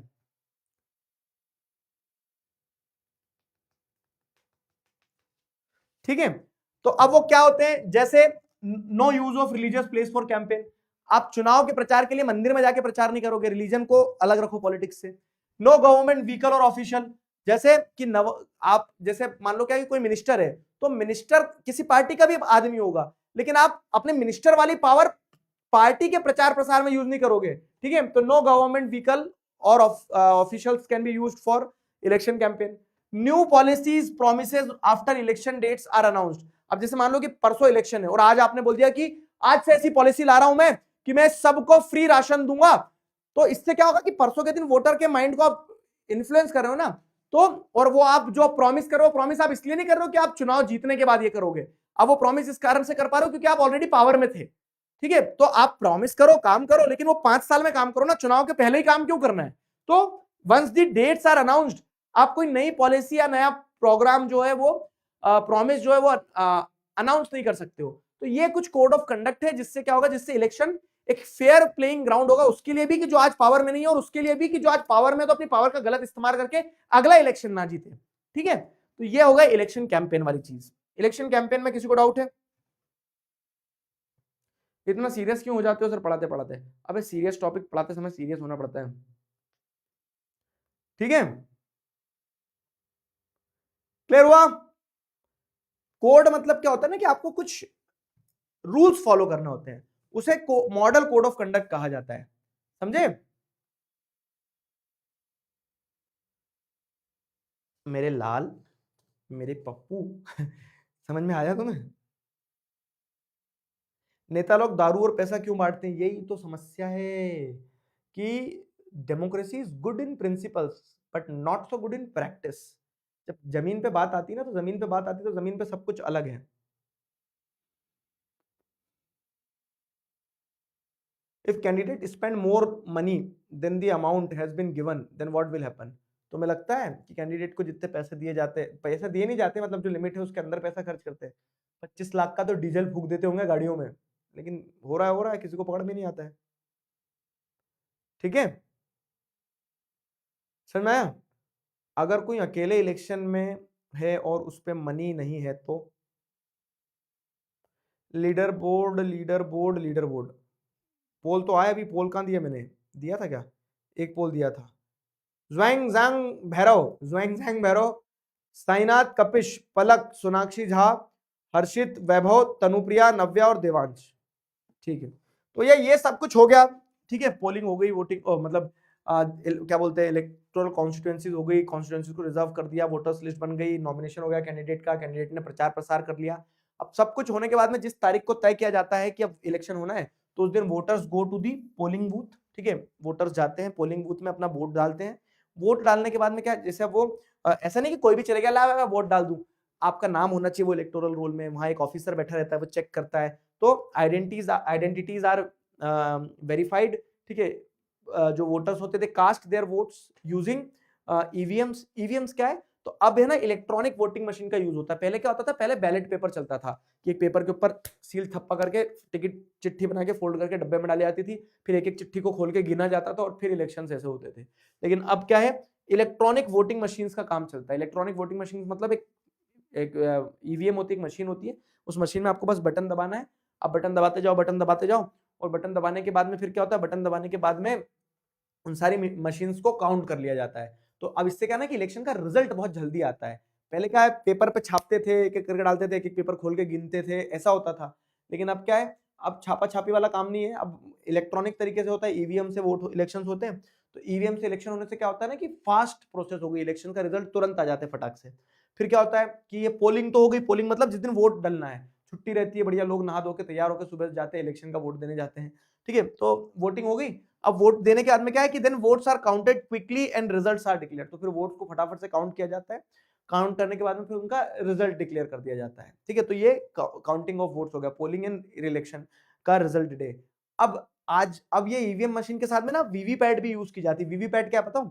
वीवीपैट जैसे देखोगे तो voters verified paper audit trail होता है, voters verified paper audit trail, कि ऐसा बोलते थे कि हमने किसको वोट दिया, किसको चला गया, हमें क्या पता।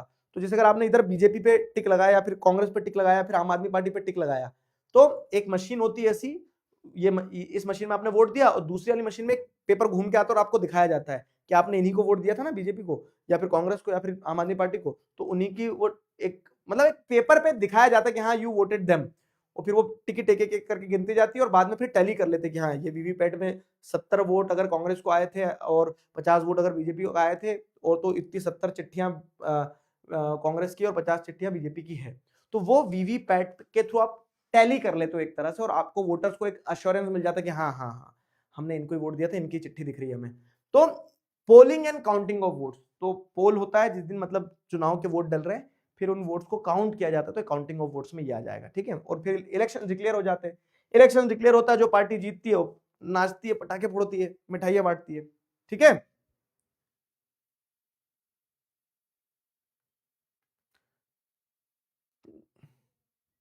बताओ, फॉलो तो करते नहीं है जो हमें पढ़ाया जाता है, यही तो विडंबना है यार। किताब में है तो मैं भी पढ़ा रहा हूं तुम्हें, हकीकत तो क्या है, ठीक है, जन्नत की हकीकत मालूम है हमें गालिब, मगर दिल को बहलाने के लिए ख्याल अच्छा है। समझ में आया?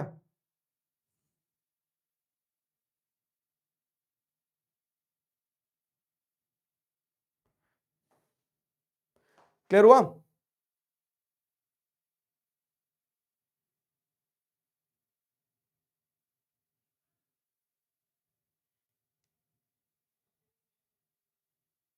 If in a by election the government lose its majority after the by election, then what will happen? Then हाँ, then गवर्नमेंट में फॉल।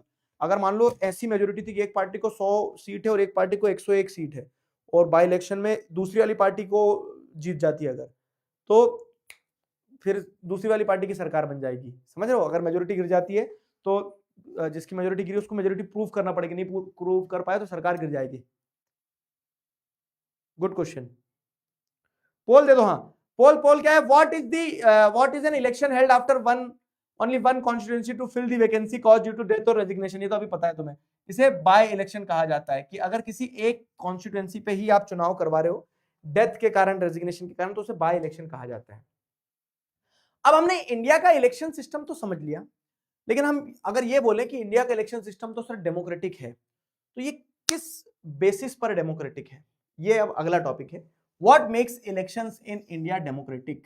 आप बोलोगे सर इंडिया का इलेक्शन फ्री एंड फेयर होता है, इलेक्शंस में ऑप्शंस टू चूज फ्रॉम होते हैं, वोटिंग मतलब जो अपन ने आगे पढ़े थे ना सारे पॉइंटर्स ये वाले, कि इलेक्शंस की अगर बात करें इंडिया के इलेक्शन, तो इंडिया के इलेक्शंस में तो सर इक्वल वोटिंग राइट होते हैं, राइट टू चूज है, रेगुलर इलेक्शंस होते हैं, तो इंडिया का इलेक्शन भी डेमोक्रेटिक है।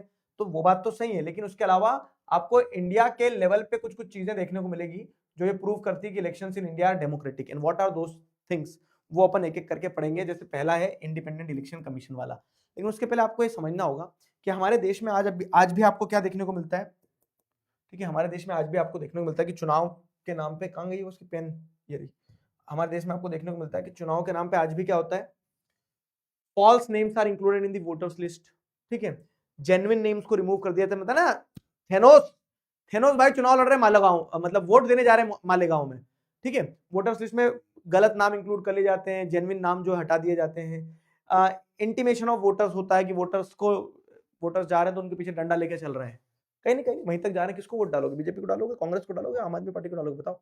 तो वोटर्स को डराया धमकाया जाता है। Miss use of government facilities, कभी कभी पैसों से लूर किया जाता है।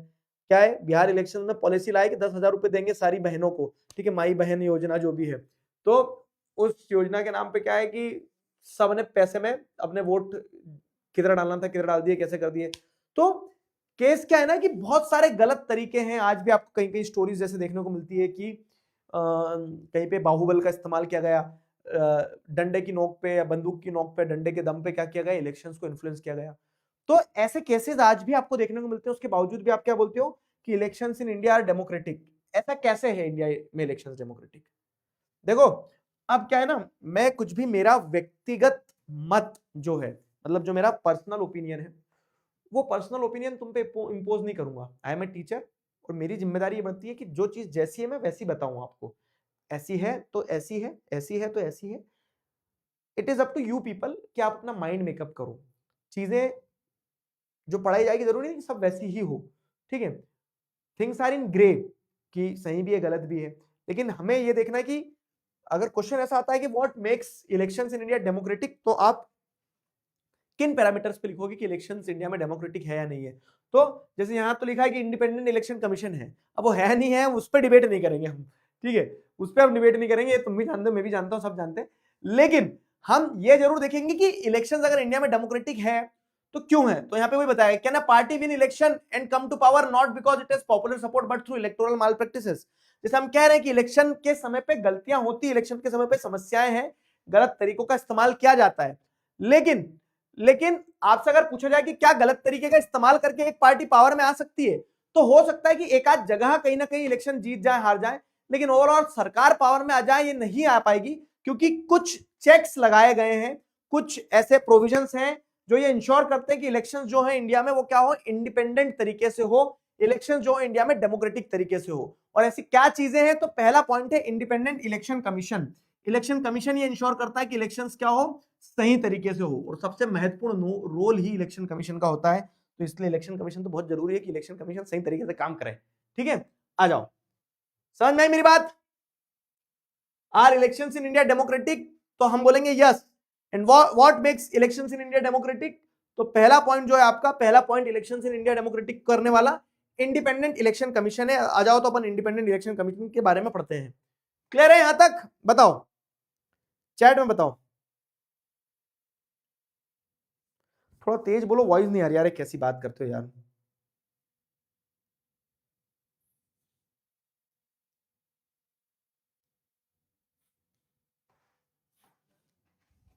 बताओ, बस ये लास्ट टॉपिक है, what makes elections in India democratic. तो पहला पॉइंट है independent election commission. Election commission क्या है, तो इलेक्शन कमीशन वो कॉन्स्टिट्यूशनल बॉडी है जो पूरे देश में चुनाव कराने की जिम्मेदारी जिनकी होती है, ठीक है। तो इंडिपेंडेंट, जो इंडिपेंडेंट क्यों लिखा है इसके पीछे का भी कारण बताऊंगा मैं आपको, क्योंकि इलेक्शन कमीशन का इंडिपेंडेंट होना बहुत जरूरी है।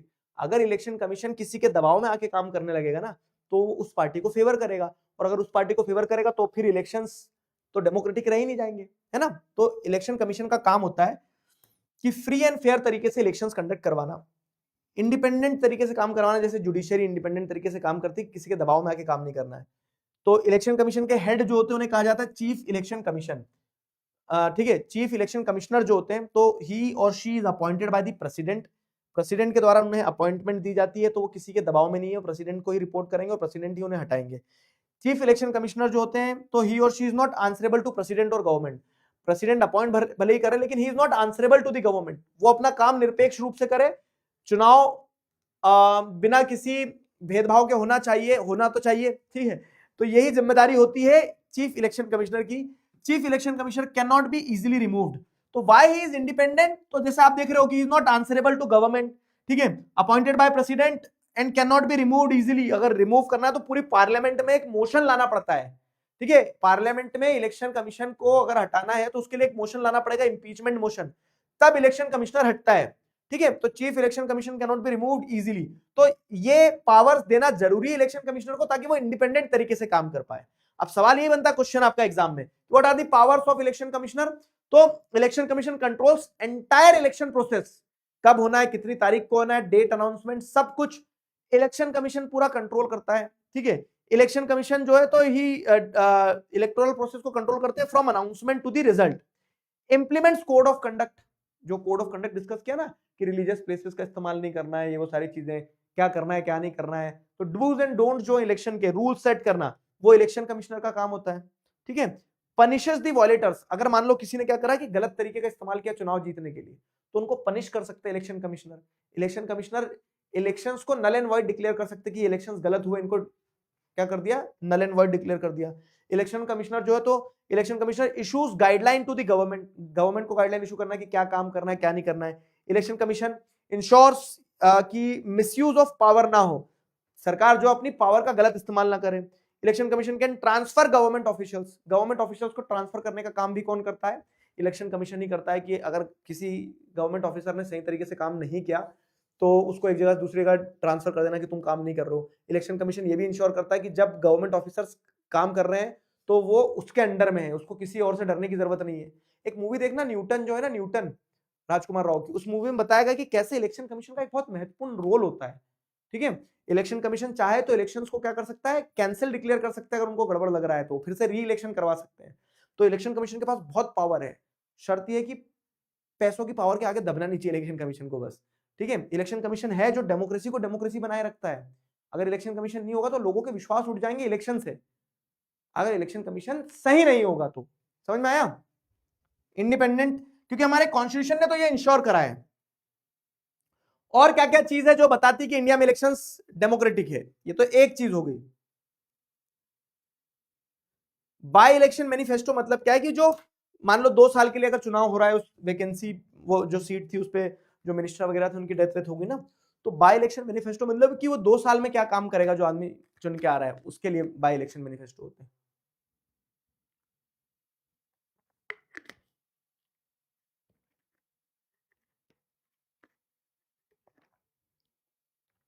समझ गए?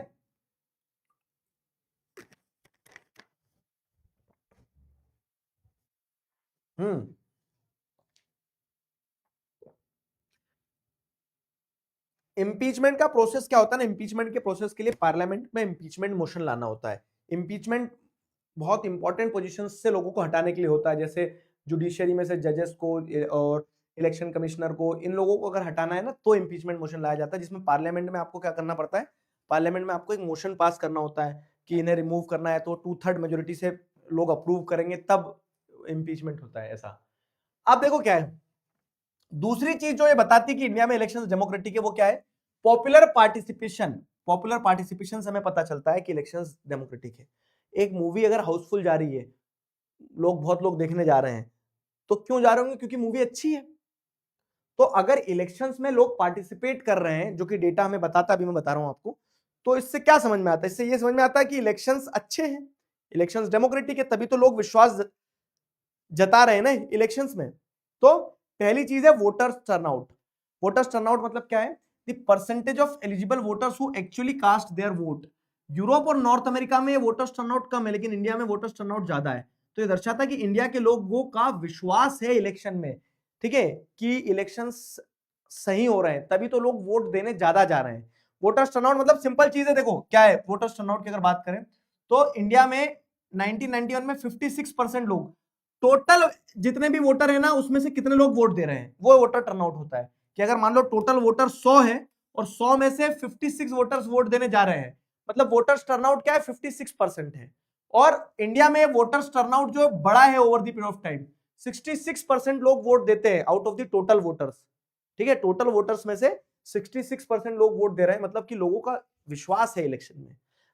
यूके और नॉर्थ अमेरिका, मतलब यूरोप और नॉर्थ अमेरिका जैसी जगह पे वोटर्स टर्नआउट डिक्लाइन हुआ है, मतलब लोगों को लगता है कि उनके वोट से क्या ही फर्क पड़ जाएगा, उनको ऐसा लगता है ठीक है यार इलेक्शन इलेक्शन।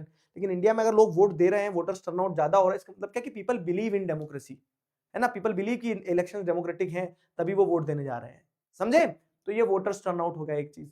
दूसरा क्या है, दूसरा आपको पार्टिसिपेशन कैसे देखने को मिलता है, higher voting by underprivileged groups. Underprivileged groups मतलब क्या है, तो इंडिया में जैसे आप देख रहे हो ना, तो poor, illiterate, under privileged people जो है, तो दे वोट इन लार्ज प्रोपोर्शन। लेकिन यूएसए में जो रिच और व्हाइट पीपल है ना, तो दे वोट इन लार्ज प्रोपोर्शन। गरीब व्यक्ति यूएसए में वोट नहीं देने जाता, लेकिन हमारे यहाँ आप देख रहे हो तो शेड्यूल ट्राइब के लोग ज्यादा जा रहे हैं, 61%। ठीक है, अपर कास्ट के लोग भले ही कम वोट देने जा रहे हो, लेकिन OBC, schedule caste, schedule tribe के लोग ज्यादा वोट देने जाते हैं। यूएसए में जैसे अगर आप देखोगे तो व्हाइट लोग ही ज्यादा वोट देते हैं, ब्लैक और हिस्पैनिक्स लोग जो होते हैं ना, जो वहाँ के नेटिव और जो रिलेटिवली गरीब लोग हैं वहाँ पे, वो लोग ज्यादा वोट नहीं देते। वहां वोटर्स टर्नआउट जो है अपर कास्ट, मतलब अमीर लोगों का ज्यादा है, लेकिन हमारे यहाँ उल्टा है। अब क्यों उल्टा है, तो इससे क्या समझ में आया आपको, देखो higher voting by under privilege social group. तो आदमी अंडर प्रिविलेज सोशल ग्रुप जो है ना, वो वोट ज्यादा देता है। क्यों? क्योंकि उसको ये उम्मीद है कि उसके वोट से क्या होगा, उसके वोट से फर्क पड़ेगा। अंडर प्रिविलेज जो सेक्शन का व्यक्ति है, उसको ये फर्क पड़ता है कि वो जब वोट दे रहा है तो उसके वोट से क्या होगा, उसके वोट से उसकी स्थिति सुधरेगी। क्यों? क्योंकि वो विश्वास रखता है डेमोक्रेसी में उतना। तीसरी चीज देखो, common people attach a lot of importance to election. तो जैसे अगर आप देखें ना, तो एक सर्वे हुआ, उस सर्वे में पूछा गया कि कितने लोगों को ऐसा लगता है कि आपके वोट से फर्क पड़ता है, तो 67% लोग बोल रहे हैं इंडिया में कि उनके वोट से फर्क पड़ता है। ठीक है, तो they feel their vote matters and they can bring pressure on the political parties. जब लोगों का पार्टिसिपेशन आपको ऐसे देखने को मिल रहा है कि लोगों को लगता है कि उनके वोट से फर्क पड़ता है, तो डेमोक्रेसी में विश्वास है लोगों का, इलेक्शन डेमोक्रेटिक है, तभी लोगों को ऐसा लगता है ना। चौथी चीज क्या है, इंक्रीजिंग वोटर इंटरेस्ट। जैसे अब यहाँ पे देखेंगे 1996 में those who participated in any election related activity, मात्र 8% लोग ऐसे थे, लेकिन 2004 में 32% लोग ऐसे थे जिनसे पूछा गया कि क्या तुमने इस साल चुनाव में किसी तरह से पार्टिसिपेट किया, तो उन्होंने बोला कि हाँ हम एक रैली में गए थे या फिर ये। तो percentage of person who participated in any election related activities increasing in India, मतलब ये दर्शाता है कि जब 1/3 people join any type of campaign, तो ये दर्शाता है कि they are believing in democracy.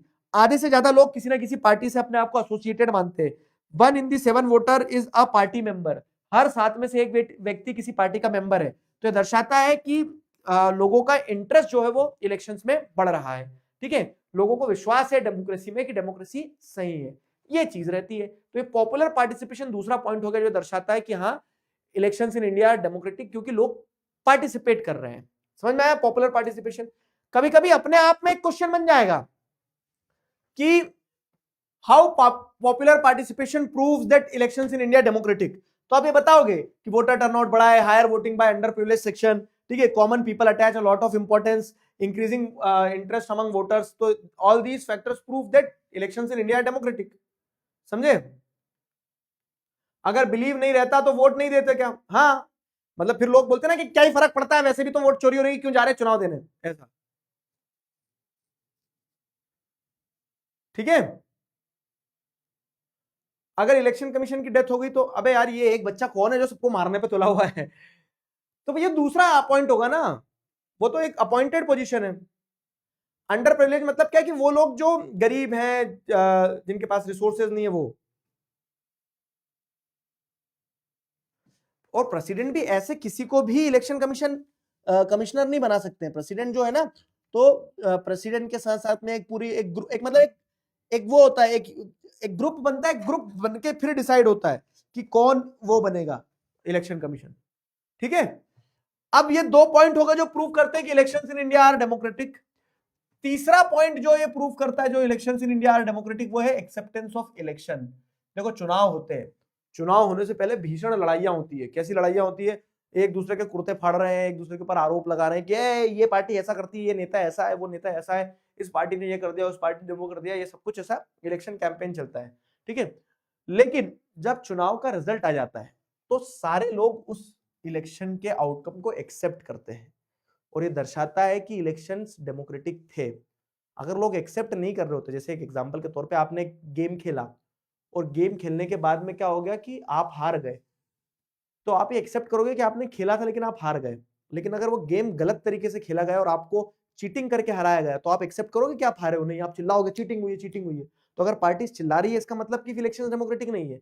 और अगर सामने वाली पार्टी एक्सेप्ट कर ले रही है कि यार अब हम हार गए, अगली बार आएंगे बेहतर तैयारी के साथ आएंगे, तो इसका मतलब क्या है कि इलेक्शंस तब डेमोक्रेटिक थे। तो लार्जली आप देखोगे तो हमारी कंट्री में अभी अभी ये हुआ है कि अभी अभी लोग इलेक्शंस के आउटकम के अगेंस्ट में आवाज उठाने लगे कि इलेक्शन सही नहीं थे, डेमोक्रेटिक नहीं थे। नहीं तो पहले हमारी कंट्री में इलेक्शंस को आप क्या देखोगे, लार्जली सारी पार्टीज एक्सेप्ट करती थी। जो जीत रहे हैं वो फूल की बारिश करवा रहे हैं, रैलियां निकाल रहे हैं, जीत गए भाई। और जो हार गए वो एक पोस्ट डालते थे ट्विटर पे, क्या कि वी एक्सेप्ट आर फॉल्ट, ठीक है, कि हम हार गए, और ऐसा करके वो ये चलता था पहले सिस्टम, है ना। तो acceptance of election outcome in itself is a testimony that elections are democratic. ठीक है, one final test of free and fairness of election has in the outcome itself, कि लोग जो है, जनता जो है, वो इलेक्शन के आउटकम को, इलेक्शन के रिजल्ट को, ठीक है, इलेक्शन के आउटकम मतलब इलेक्शन के रिजल्ट को, मिट जा, ठीक है, इलेक्शन के आउटकम यानी कि रिजल्ट को लोग क्या करते हैं, एक्सेप्ट कर रहे हैं। ठीक है, ruling parties often lose in the election, sitting incumbents lose election. ठीक है, तो सिटिंग इनकम्बेंट्स लूज इलेक्शन का मतलब क्या है कि जो आज पावर में वो हार रहा है। ठीक है, एंटी इनकम्बेंसी होती है ना, कि जो आज पावर में है वो कंटिन्यूसली नहीं बना रहेगा, वो भी एक दिन क्या करेगा, हार जाएगा। तो sitting incumbents lose election, wealthy और क्रिमिनल कैंडिडेट्स ऑफन लूज। तो सब लोग बोलते हैं कि पैसे से और पावर से अगर इलेक्शन जीती जाती है तो कभी कभी पैसे वाले और पावरफुल लोग भी इलेक्शन हारते हैं। तो ये दर्शाता है कि इलेक्शंस के आउटकम जो डेमोक्रेटिक है, ठीक है। Defeated parties accept election outcome as the people's verdict. और जो पार्टी हारती है ना, वो इलेक्शन के आउटकम को अपने सिर पे रखती है कि हाँ, ये जनता ने हमें जनमत दिया है कि ये इस साल हमें नहीं जिता पाई है, अगली बार देखना ऐसा। तो acceptance of elections outcome in itself is a testimony कि इलेक्शंस आर डेमोक्रेटिक, तभी तो एक्सेप्ट किया। मैंने बताया ना, अगर आप चीटिंग करके जीत हराए गए होते तो आप एक्सेप्ट नहीं करते, आप हारे, आप बोलते चीटिंग हुई है ना, वो चीज है। अब देखो, इलेक्शंस के बारे में अपन ने बहुत कुछ देख लिया, लेकिन उसके बावजूद भी हम कह रहे हैं कि elections are free and fair या फिर इलेक्शंस आर डेमोक्रेटिक, लेकिन देयर आर सर्टेन चैलेंजेस, कुछ समस्याएं आज भी है देश में जिनको सुधार करने की जरूरत है। Is election really level playing field for everyone? Can an ordinary citizen hope to win election? क्या इलेक्शंस इतना डेमोक्रेटिक होता है कि एक आम आदमी, मैं ही अगर मान लूं कि मुझे ऐसा लग रहा है कि कल मुझे चुनाव जीतना है, तो क्या मैं आसानी से जीत पाऊंगा चुनाव? नहीं, मल्टीपल चैलेंजेस अभी भी है। क्या है? जैसे मनी एंड पावर इम्बैलेंस। जिनके पास में पैसा है, पावर है, बाहुबल है, पैसा है, ठीक है, वो लोगों के चुनाव में जीतने के चांसेस बहुत ज्यादा होते हैं। अधिकतर क्रिमिनल कनेक्शन वाले लोग जो हैं, तो वो क्या करते हैं, जेन्युइन कैंडिडेट्स को चल भग जा, इलेक्शन लड़ने आया, डरा दिया जाता है, धमका दिया जाता है। तो क्रिमिनल इन्फ्लुएंस बहुत प्रभावी होती है, ठीक है। फैमिली डोमिनेशन इन पॉलिटिक्स, आप देखते हो तो ये एक समस्या है कि कुछ फैमिलीज डोमिनेट कर रही है, तो दूसरी फैमिली के मतलब दूसरे लोग आ ही नहीं पाते, उसी फैमिली के लोग हमेशा पार्टी की टॉप पोजीशन पर रहेंगे। तो फैमिली डोमिनेशन आपको देखने को मिलती है पॉलिटिक्स में। दिस इज वन प्रॉब्लम कि हमेशा एक फैमिली जो है वो डोमिनेट करती है इलेक्शन में। Limited choice to the voters, ठीक है, वोटर्स जो है, आम जनता जो है, तो आम जनता के पास में क्या है, बहुत ज्यादा चॉइस नहीं रहती है। कोई चोर है तो कोई लुटेरे हैं, सारे लोग एक जैसे ही होते हैं, ठीक है। तो इलेक्शन कमीशन इलेक्शंस में इलेक्शंस में वोटर्स के पास में चॉइस बहुत कम रह जाती है। फिर क्या है, disadvantage for smaller parties and independent candidates. ऐसा नहीं है कि पैसे से इलेक्शन जीत जाएगी कोई भी पार्टी, लेकिन जो छोटी पार्टी उनको बड़ी दिक्कतें फेस करना पड़ती है। जो इंडिपेंडेंट कैंडिडेट्स हैं, उनको जीतना, उनके लिए जीतना उतना सरल नहीं होता है। उनको चुनाव अगर जीतना तो उनको बहुत संघर्ष करना पड़ता है। तो ये कुछ चैलेंजेस हैं, these are some of the challenges to free and fair election, ठीक है। इस पे भी डायरेक्ट क्वेश्चन बनता है, चैलेंजेस क्या है, ठीक है। इस पे क्वेश्चन बनता है कि how popular participation proves that elections in India are democratic, what are the powers of independent election commission. अलग अलग तरह से सवाल बन के आता है। एक सवाल मेरी तरफ से और ले लो तो लो। जो होने वाली बहुत भयंकर सर्दी, ऐसा लग रहा है अब, इस गले में कटा कटा करने लगता है ना, वो हो रहा है। तो ये देखो, it is independent for the government like the judiciary, क्या है, consider the following statement about election commission of India. It is independent of the government like the judiciary, the chief election commissioner can be easily removed by the ruling party. क्या लगता है कौन सा correct है, वो पता करना है। चलो बताओ।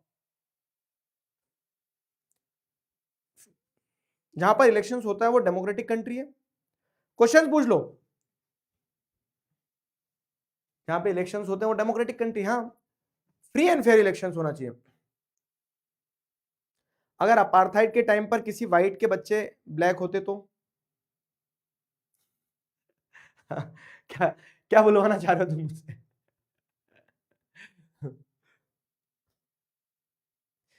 अपने आप तो होते नहीं मेरे दोस्त। और ये उल्टे सीधे दिमाग चलते क्यों है तुम्हारे?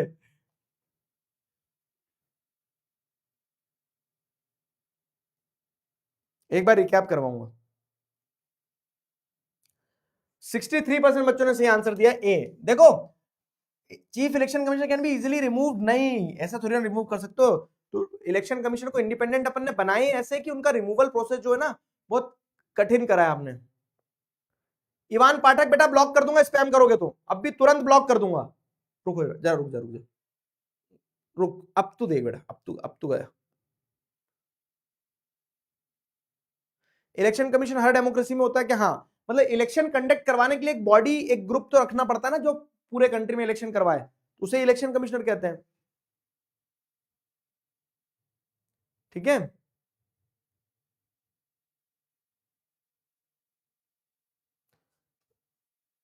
इम्पीचमेंट मतलब कि रिमूव करना। अब मैं एक बार तुम्हें वो बता रहा हूँ, लीडर बोर्ड दिखा दे रहा हूँ। अब एक बार मैं पूरा चैप्टर घुमा दे रहा हूँ।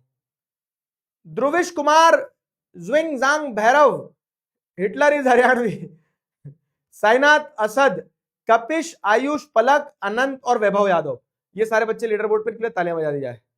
अब सुनो मेरी बात कि चैप्टर को आप ऐसे 3 पार्ट में बांटो। पहला पार्ट तो चैप्टर का फिलॉसफी वाला था, जिसमें अपन ने देखा कि why elections are important, free and fair elections कौन से होते हैं, despite electoral competition why do we have elections. तो एक तो वो पार्ट हो गया पहला वाला पूरा, ठीक है। फिर दूसरा वाला आप जैसे देखोगे तो आपने पूरी इलेक्टोरल प्रोसेस समझी इंडिया की, कि इलेक्टोरल कॉन्स्टिट्यूएंसीज बनाई जाती है, कॉन्स्टिट्यूएंसीज रिजर्व की जाती है, वोटर्स लिस्ट तैयार की जाती है, कैंडिडेट अपना नॉमिनेशन फाइल करते हैं, फिर क्या होता है इलेक्शन कैंपेनिंग चलती है, ओ वोट दो करके सिस्टम चलता है, फिर इलेक्शंस की polling and counting of votes होता है। ये दूसरा पार्ट था चैप्टर का, पूरी इलेक्टोरल प्रोसेस।